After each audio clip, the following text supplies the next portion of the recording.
ஐயா பராசக்தி வந்து ஒரு மாதிரி பயங்கரமாக இருக்குது, சூப்பராக இருக்குது. அதாவது ஒரு ஹிந்தி திணிப்பை பற்றி அவ்வளோ அழகா ரொம்ப கோர்வையாக அழகாக கொண்டு வந்திருந்தாங்க. எனக்கு ரொம்ப ரொம்ப ரொம்ப பிடிச்சிருந்துச்சு.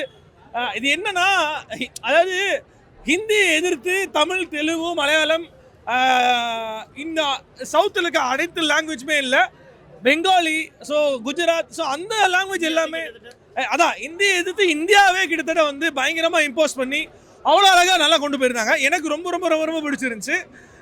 இதில் என்னன்னா, அந்த அதாவது வெறும் தமிழ்நாடை மட்டும் இல்லை, வெறும் தமிழில் மட்டும் கேள்வி கேட்காம எல்லா மீடியாவும் பற்றி அவ்வளோ அழகாக வந்து ரொம்ப அழகாக சொல்லியிருந்தாங்க. அது எனக்கு ரொம்ப ரொம்ப பிடிச்சிருந்துச்சு.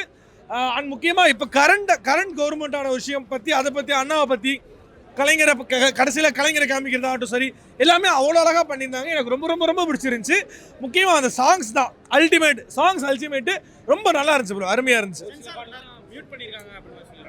எனக்கு இதில் ஒன்றுமே புரியல. இதில் என்ன சென்சார் நீங்கள் மியூட் பண்ண போகிறீங்க, இதுக்கு எனக்கு இது பண்ணியிருக்கீங்க, எனக்கு ஒன்றுமே புரியல. பட் ஆனால் அதாவது என்ன ரியாலிட்டியோ இப்போ 2026லையும் டிஎம்கே கவர்மெண்ட் வந்து போராடிட்டு தான் இருக்காங்க ஹிந்தி எதிர்ப்பை தாண்டி. பட் ஆனால் அது எல்லாத்தையும் தாண்டி வந்து இங்கே வந்து ரொம்ப அசால்ட்டாக வந்து ஹிந்தியை வந்து உள்ளே நினச்சிட்டு இருக்காங்க. இன்னுமே வந்து அந்த மாதிரி உள்நோக்கில் இருக்க தான் செய்யுது. பட் ஆனால் அதை எதிர்த்து இந்த படம் நிற்கின்ற போது இந்த படம் ரொம்ப வந்து பெரிய ஒரு இதாக நமக்கு கூட